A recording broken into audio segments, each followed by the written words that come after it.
bersama-sama berkumpul di waktu paling barakah, waktu paling bernilai, di waktu paling banyak manusia lalai di dalamnya, baik di dalam kemaksiatan atau dalam kenikmatan dunia, dalam kenikmatan tidur. Tapi kita memilih bersama-sama mendekatkan diri kepada Allah Subhanahu wa taala dengan membaca kitabnya, dengan tahajud, dengan berdoa, dan dengan majelis ilmu pada saat ini insya Allah. Teman-teman sekalian, rasakanlah firman-firman Allah Subhanahu wa taala yang sangat indah untuk menemani kita menyambut paginya. Hari ini insya Allah kita bersama surah Al-Lail. Saya bacakan A'udzu billahi minasyaitonir rajim. Bismillahirrahmanirrahim. Wal-laili idza yaghsha wan-nahari idza tajalla wama khalaqadz dzakara wal untha inna sa'yakum lasyatta fa amma man a'ta wattaqa wasaddaqa bil husna fasanuyassiruhu lil yusra wa amma man bakhila wastaghna wa kadzdzaba bil husna fasanuyassiruhu lil usra wa ma yughni 'anhu maluhu idza taradda inna 'alaina lal huda wa inna lana lal akhirata wal ula فأنذرتكم نارا تلظى لا يصلاها إلا الأشقى الذي كذب وتولى وسيجنبها الأتقى الذي يؤتي ماله يتزكى وما لأحد عنده من نعمة تجزى إلا ابتغاء وجه ربه الأعلى ولسوف يرضى. Saudara yang dirahmati Allah Subhanahu wa taala, di surah ini Allah Subhanahu wa taala berbicara tentang hakikat bagaimana alam semesta secara umum adalah tanda-tanda kebesaran bagi Allah Subhanahu wa taala, adalah tanda kebesaran Allah Subhanahu wa taala bagi orang-orang yang berfikir. Setelah itu Allah mengungkapkan dua hakikat. Ya, Allah mengungkapkan hakikat kedua tentang pembagian manusia yang sesungguhnya. Ini menarik. Allah menurunkan Al-Quran kepada Nabi Muhammad SAW sebagai mukjizat, sebagai tanda yang menguatkan kerasulan, sebagai tanda yang menguatkan bukti bahwa dia benar-benar utusan Allah Subhanahu wa taala. Kita kan mendengar bagaimana Allah Subhanahu wa taala menurunkan bukti kuat kepada Nabi Musa alaihissalam, kepada Nabi Sulaiman, kepada Nabi Ibrahim, bentuk-bentuk mukjizat yang sifatnya hissiyah. Al-mu'jizah al-hissiyah, mukjizat yang dapat dirasakan. Tapi ketika Allah menurunkan mukjizat kepada Rasul sallallahu alaihi wasallam, selain mukjizat hissiyah, dia harus ada sesuatu yang lebih kuat dari itu, yaitu al-mu'jizah al-ilmiyah, mukjizat yang sifatnya ilmiah. Kenapa? Sebab nabi-nabi sebelum Muhammad sallallahu alaihi wasallam hanya Allah turunkan untuk zaman mereka hidup, untuk umat di sekitar itu saja. Maka mukjizat-mukjizat yang dapat dirasa, dapat dilihat, mukjizat-mukjizat hissiyah, sensorik, sesuatu yang sudah cukup. Tetapi untuk risalah yang terus berlangsung sampai nanti hari kiamat untuk seluruh manusia, tidak cukup kalau cuma diberi mukjizat-mukjizat sensorik. Harus ada mukjizat yang kekal, yang terus dapat dilihat dan dirasakan oleh manusia, dan itu hanya ada pada yang sifatnya mukjizat ilmiah. Ini yang menarik. Maka Allah Subhanahu wa taala menurunkan di dalam Al-Qur'an ini sekitar 1.300 ayat yang bercerita tentang fenomena-fenomena ilmiah. Termasuk surah kita yang barusan saya bacakan tadi. Teman-teman sekalian, ketika Allah Subhanahu wa taala menurunkan ayat-ayat yang berkenaan dengan sains, berkenaan dengan mukjizat-mukjizat teknologi yang baru terbukti dalam perjalanan pengetahuan dan wawasan manusia belasan abad setelah itu, ribuan tahun setelah itu, ini menguatkan betapa Al-Quran benar-benar dari Allah Subhanahu wa taala. Dan menariknya adalah Rasulullah Shallallahu Alaihi Wasallam tidak menafsirkan itu secara rinci seperti apa yang ditemukan oleh manusia pada hari ini. Dan itu ada hikmah yang luar biasa. Kita akan sampai di situ nanti. Tapi saya ingin pada hari ini teman-teman juga dapat merasakan betapa besarnya kemukjizatan itu dan kita berada di dalam gelombang itu. Saya ingin teman-teman membayangkan, imagine, bahwa apa perasaan kita kalau kita berada bersama Nabi Musa alaihi salam ketika dikejar oleh Firaun. Terus berlari dalam keadaan takut, tidak memiliki kekuasaan dan kekuatan, dikejar oleh bala tentara Firaun yang terkenal kejam dan sangat kuat. Apa perasaan kita ketika itu? Kita hanya percaya bahwa ini Musa adalah Rasul kita. Ini Musa datang untuk menyelamatkan kita dari kezaliman. Kita percaya, maka kita ikut. Padahal yang kita lawan adalah kekuatan paling besar di bumi ketika itu. Dan kita terus berlari menyelamatkan diri karena secara akal memang tidak mungkin berhadapan langsung dengan Firaun. Anda sekarang berada dalam barisan Nabi Musa alaihissalam. Terus berlari, tiba-tiba di depan Anda ada Laut Merah. Apa yang dikatakan Bani Israel kepada Nabi Musa? Inna lamudrakun. Kita tertangkap. Habis, finish. Urusan kita, cerita kita ini selesai. Tapi Musa kemudian berkata, Kalla inna ma'ya rabbi sayahdin. Tidak. Bersamaku ada Tuhan. Bersamaku ada Rabbku yang akan selalu menunjuki jalan yang paling baik untuk menyelamatkan kita ini. Lalu Musa pun memukul tongkatnya. Tiba-tiba laut. Coba bayangkan.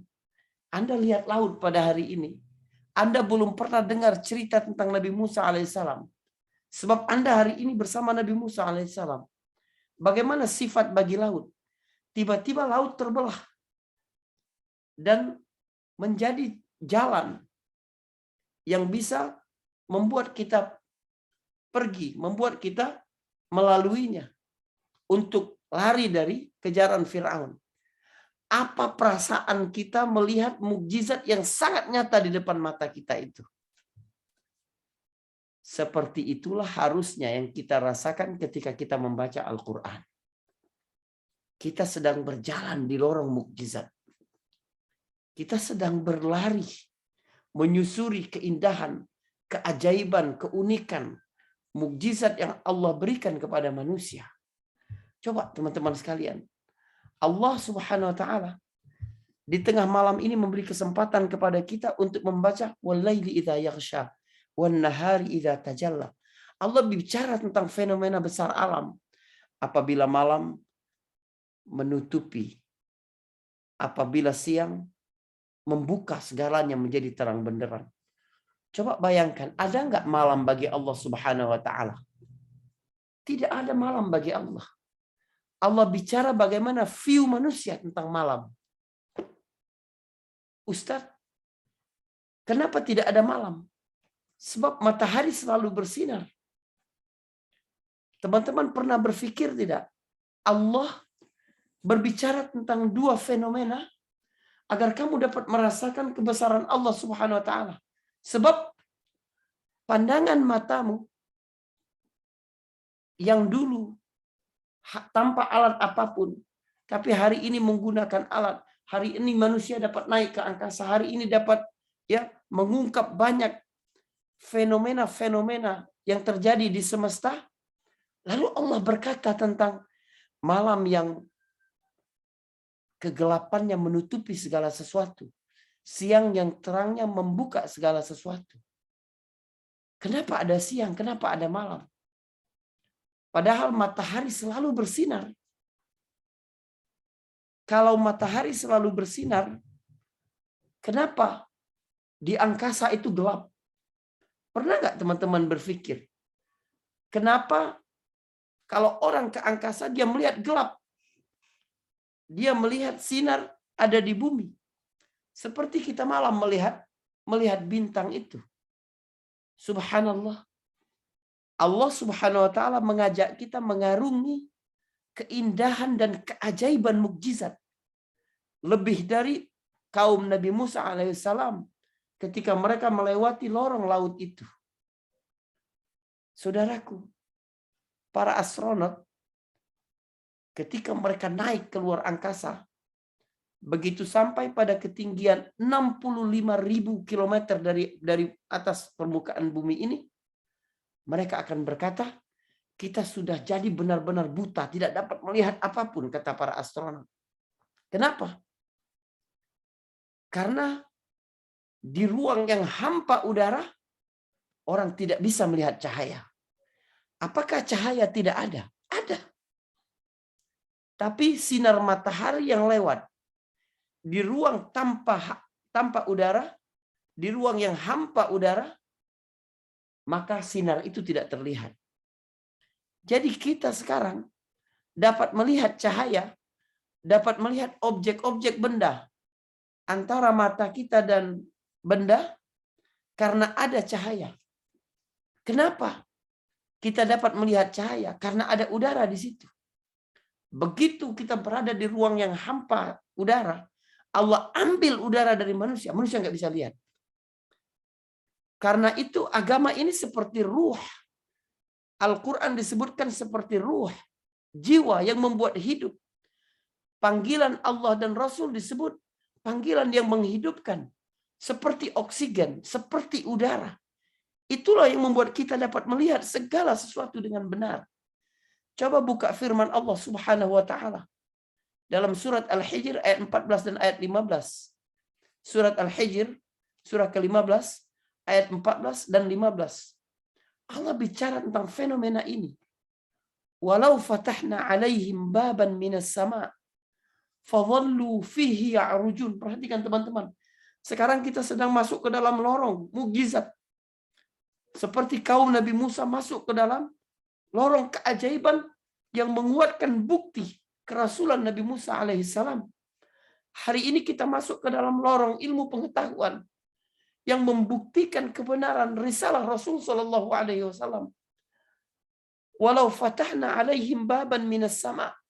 Kalau sekiranya kami buka pintu untuk mereka sehingga mereka dapat naik ke langit, fadhallu fihi ya'rujun.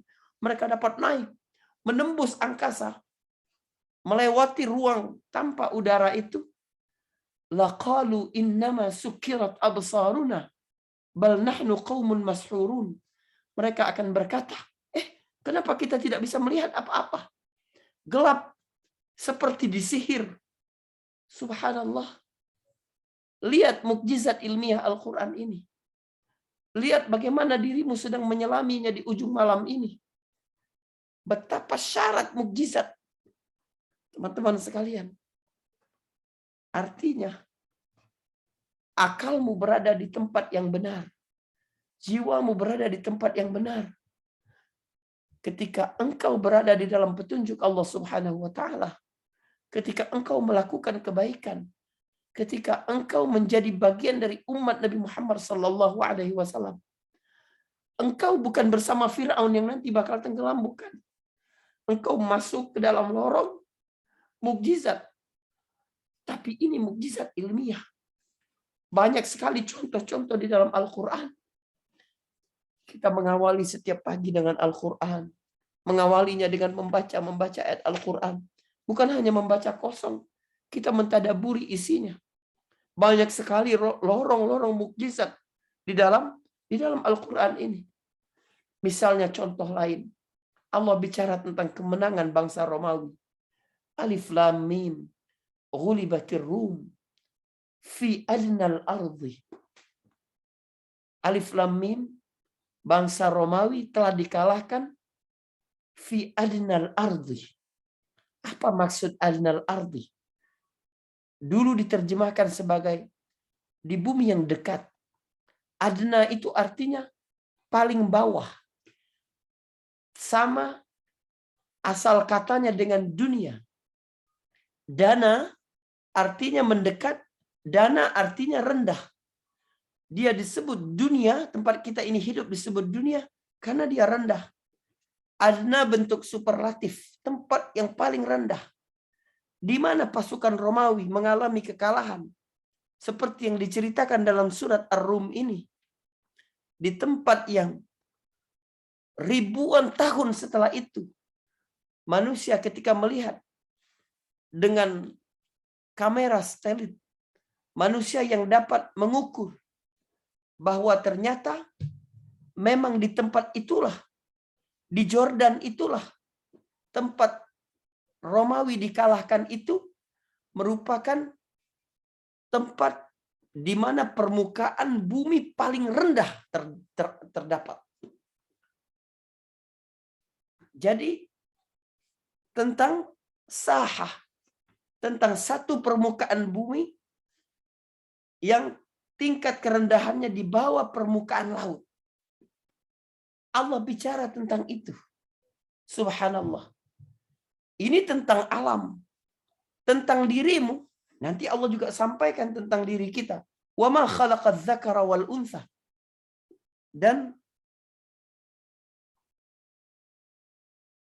demi penciptaan laki-laki dan perempuan. Allah ingin kita ini melihat fenomena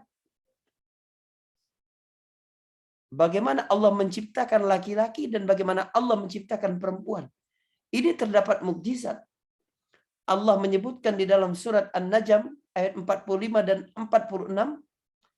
Wa annahu khalaqa zawjaini dzakara wal untha min nutfatin idza tumna. Subhanallah, lihat. Dan dialah Allah yang menciptakan dua pasangan. Laki-laki dan perempuan tentang jenis kelamin ini. Min nutfatin idza tumna. Dari mana? Dari sperma apabila dia dipancarkan. Ribuan tahun umat manusia ini mengira jenis kelamin itu ditentukan oleh sel telur dalam diri perempuan. Tetapi ayat ini membantah itu semua. Dan penemuan ilmiah menguatkan bahwa yang menentukan jenis kelamin seorang anak, laki-laki atau perempuan adalah sel sperma, bukan indung telur. Wa annahu khalaqaz zawjaini dzakara wal untha min nutfatin idza tumna. Allah di surat Al-Lail ini bicara tentang fenomena alam. Allah bicara tentang fenomena dirimu. Allah mengajak kita mengarungi keajaiban mukjizat yang terjadi di alam, keagungan mukjizat, keunikan dan keanehan mukjizat yang terjadi di dalam dirimu. Dan yang paling unik seperti saya sampaikan di awal tadi, Nabi tidak menafsirkan banyak ayat ilmiah ini secara detail. Yang baru terbukti ribuan tahun setelah itu. Kira-kira kenapa Nabi tidak sampaikan saja pada waktu itu? Coba teman-teman, pasti ada kepikiran, kenapa Rasulullah SAW tidak jelaskan aja tentang fenomena di angkasa seperti itu dengan detail, seperti temuan ilmiah hari ini. Biar orang-orang kafir, orang-orang barat nggak bisa sombong, berkata ini penemuan mereka, ini Quran ya hanya mencocok-cocokkan kaum muslimin. Kenapa Rasulullah SAW tidak menafsirkan itu secara rinci? Kalau saya melihat, pertama, bisa jadi ini petunjuk dari Allah Subhanahu wa taala. Nabi diberitahu rinciannya, tapi Allah Subhanahu wa taala perintahkan jangan kamu sampaikan. Atau bisa jadi ini ijtihad dari Rasul sallallahu alaihi wasallam. Artinya hasil fikir Rasulullah jangan aku sampaikan. Kenapa? Kalau Rasulullah tafsirkan seperti pemahaman orang zaman sekarang, maka para sahabat, orang-orang yang hidup bersama Rasulullah akan mengingkarinya. Otak mereka nggak nyampe. Maka Nabi SAW tidak tafsirkan seperti pemahaman kita pada hari ini. Kalau Rasulullah SAW tafsirkan sesuai dengan pemahaman orang zaman itu, dengan rinci, maka kita hari ini akan mengingkari. Enggak, salah Rasulullah. Salah Al-Quran. Jadi banyak sekali ayat-ayat tentang penemuan ilmiah yang baru Allah jelaskan, yang baru dijelaskan oleh ilmu pengetahuan pada hari ini, sebab disitulah letak mukjizat Al-Quran. Kalau Nabi jelaskan secara rinci seperti pemahaman orang zaman itu, kita yang hari ini telah sampai ilmu pengetahuannya akan mengingkari Al-Quran. Kalau Rasulullah sampaikan seperti pemahaman manusia pada hari ini, maka orang-orang pada hari itu akan mengingkari kebenaran Al-Quran. Allah berkata, "Wal-laili idza yaghsha wan-nahari idza tajalla, wa ma khalaqadz dzakara wal untha. Inna sa'yakum lasyatta." Teman-teman sekalian, ini menarik. Ketika Allah Subhanahu wa taala berkata tentang usaha manusia itu bermacam-macam. Tetapi pada ayat berikutnya Allah membagi manusia hanya menjadi dua. Coba kita bacakan itu. Fa'amma man a'ta wattaqa wa saddaqa bil husna fasanuyassiruhu lil yusra. Siapa yang memberi dan bertakwa, membenarkan bahwa dia diciptakan untuk surga, maka kami akan memudahkan baginya jalan menuju kemudahan. Tetapi siapa yang bakhil, menahan, wastaghna, merasa diri cukup, tidak butuh Allah, wa kadzdzaba bil husna, mengingkari bahwa dirinya ini diciptakan untuk surga, maka kami akan memudahkannya untuk binasa, untuk menuju kesukaran. Allah setelah berbicara tentang kemukjizatan, kebesaran Allah Subhanahu wa taala di kosmos dan kebesaran Allah Subhanahu wa taala dalam diri manusia, biar kamu dapat melihat kebesaran Allah, Allah kemudian menghapus semua klasifikasi yang dibuat oleh manusia. Allah hanya mengklasifikasi manusia pada dua. Orang yang bertakwa, orang yang takut sama Allah, dan orang yang merasa tidak butuh sama Allah Subhanahu wa taala. Seolah-olah Allah Subhanahu wa taala ketika berkata inna sa'yakum lasyatta, keadaan kamu ini berbeda-beda, usahamu berbeda-beda. Allah ingin berkata pembagian-pembagian manusia itu tidak akan pernah habis. Laki-laki dan perempuan, tua dan muda, penduduk negara maju, penduduk negara pertengahan, penduduk negara miskin, warna kulit. Allah hapus itu semua. Allah hanya membagi manusia menjadi dua. Fa amma man a'ta wattaqa wa amma man bakhila wastaghna. Hanya dua itu. Ya, coba kita lihat. Ketika kita ini mencoba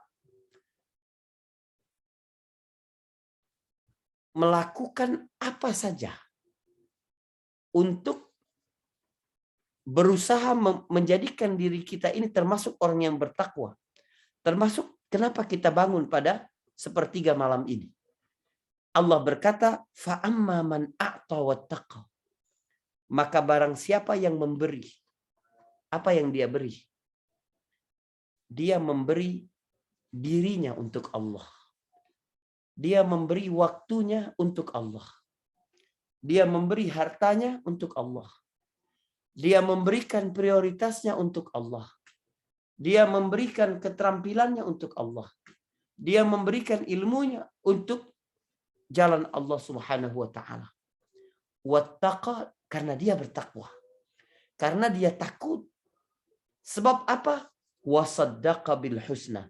Dia percaya dia ini diciptakan untuk ditempatkan nanti di surga. Husna di situ artinya surga. Jadi, kenapa seseorang sanggup melakukan amalan-amalan yang bagi orang lain berat?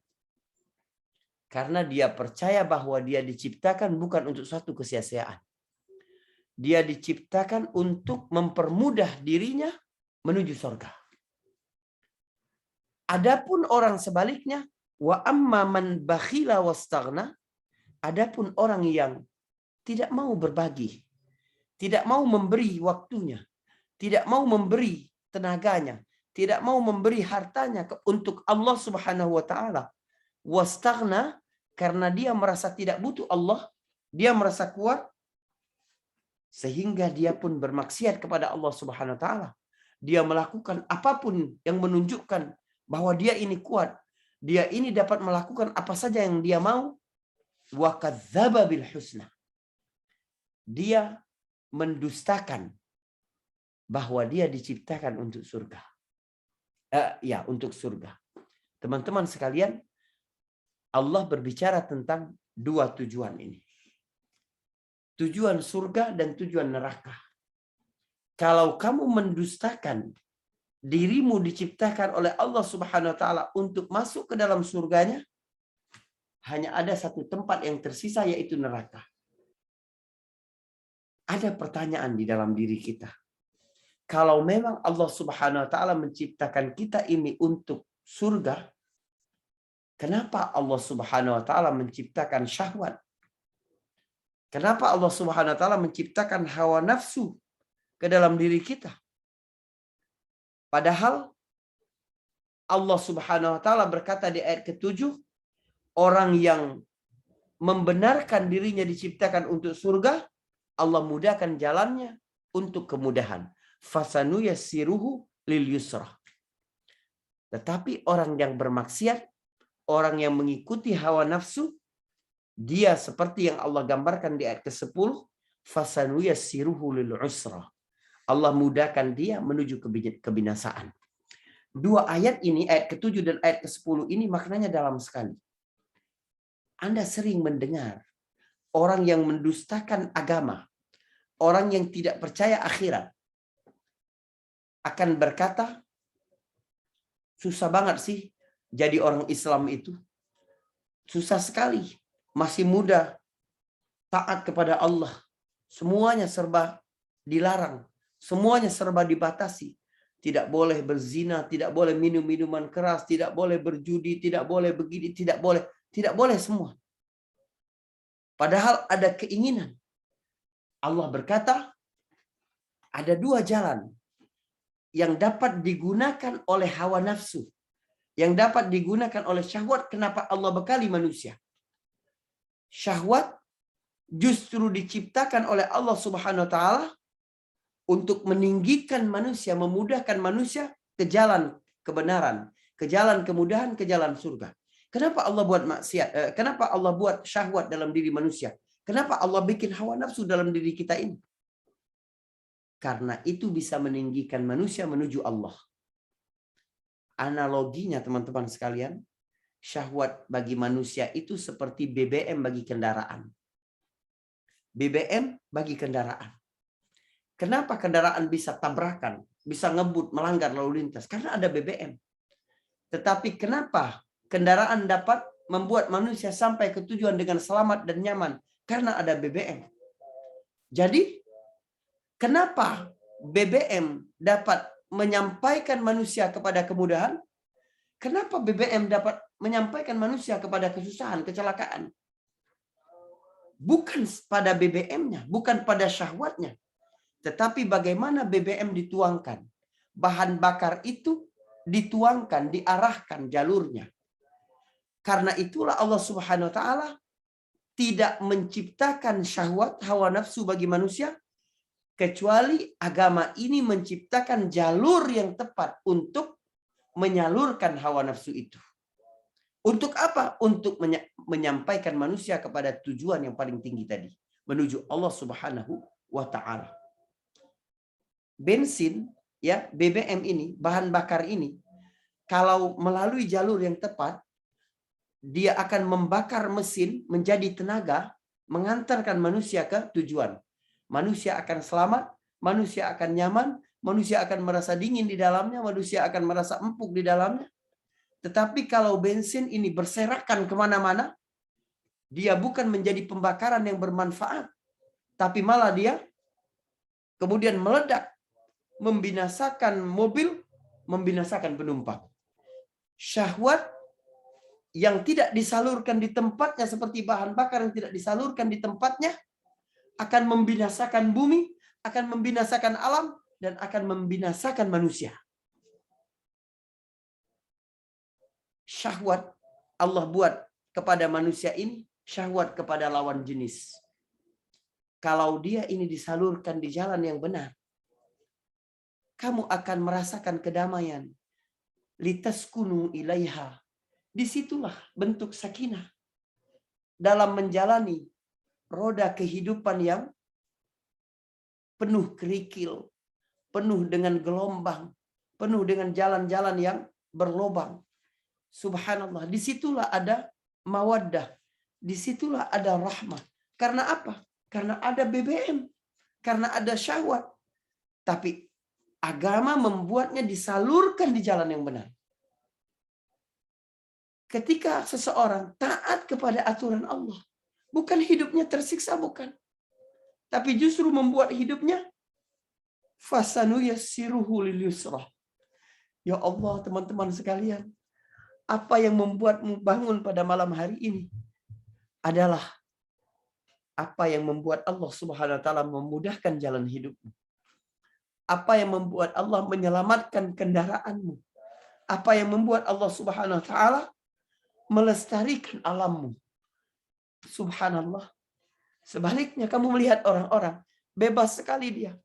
Seluruh syahwatnya dia salurkan ke tempat yang dia inginkan. Sebenarnya dia sedang menghambur-hamburkan, sedang membuat bahan bakar itu berserakan kemana-mana. Tunggu waktunya, pasti akan meledak. Pasti akan membinasakan kendaraannya, membinasakan kehidupannya, dan membinasakan dirinya. Setiap malam, kita berada di ujung malam. Ketika Allah turun ke langit dunia. Engkau berada dalam posisi paling dekat dengan Allah Subhanahu wa taala.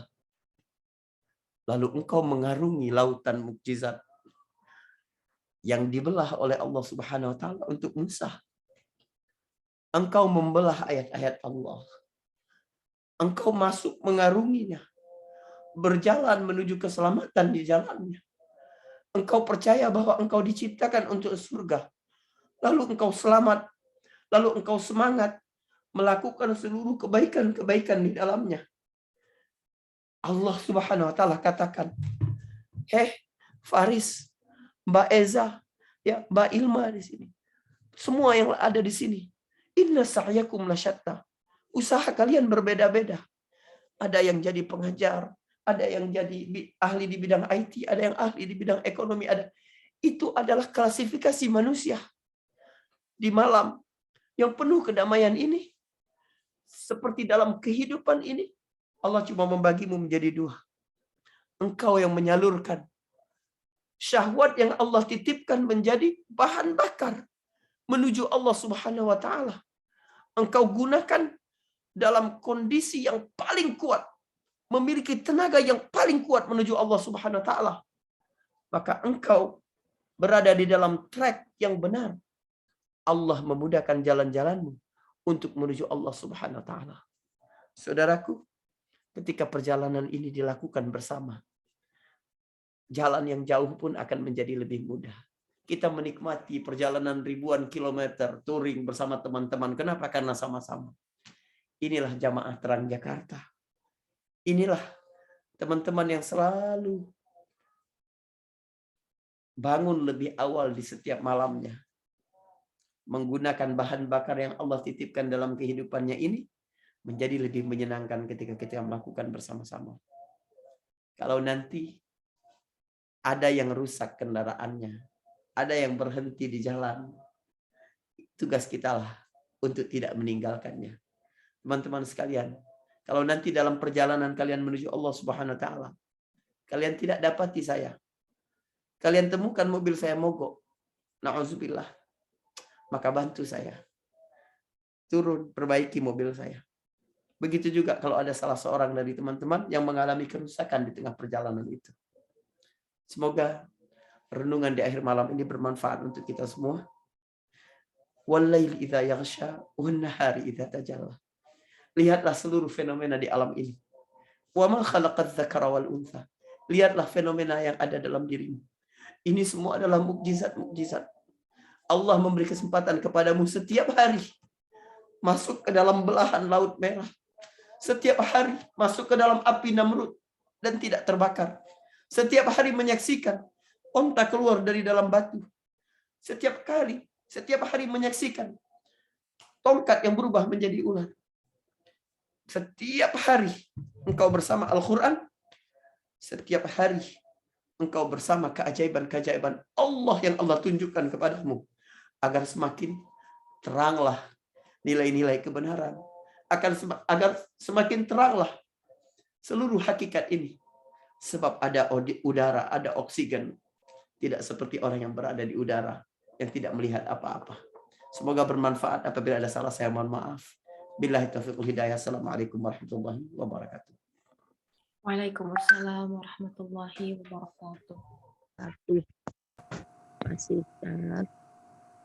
Dan jazakallah khair ilmunya pagi hari ini, membuka sekali pikiran kita ya, maksudnya memang betul manusia itu diberikan akal untuk berpikir, dan apalagi dengan kita mungkin yang sudah diberikan kemudahan untuk bisa membaca Al-Quran setiap harinya, tapi juga harus menghadirkan hati dalam membacanya, kemudian mentadabburi isinya, dan menggunakan syahwat kita pastinya untuk kebaikan untuk seharusnya ya Ustadz ya, insyaallah. Ustadz, sekali lagi jazakallah khair atas ilmunya. Afwan semuanya. Saya pamit semua teman-teman ya, siap-siap subuh dulu insyaallah. Baik. Gunakan sisa waktu ini untuk berdoa kepada Allah Subhanahu wa taala ya, beristighfar, memohon ampun kepada Allah Subhanahu wa taala. Assalamualaikum warahmatullahi wabarakatuh. Waalaikumsalam warahmatullahi wabarakatuh. Ya, teman-teman semuanya, jazakallah khair sudah hadir, semoga ilmu yang disampaikan hari ini pastinya sangat bermanfaat sekali, dan untuk teman-teman semua pastinya bisa menjadi manfaat untuk diri sendiri dan untuk keluarga juga pasti.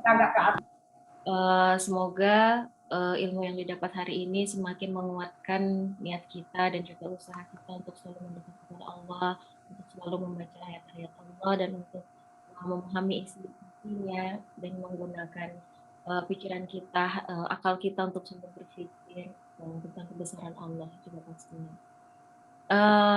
Untuk itu sudah mau masuk waktu subuh juga ya teman-teman semuanya. Kita tutup dulu, insya Allah besok kita ketemu lagi. Kita tutup dengan mengucapkan hamdalah, alhamdulillahirabbil alamin, astagfirullahaladzim. Kita tutup dengan doa kafaratul majlis, subhanakallahumma wa bihamdika asyhadu an la ilaha illa anta astaghfiruka wa atubu ilaik. Assalamualaikum warahmatullahi wabarakatuh.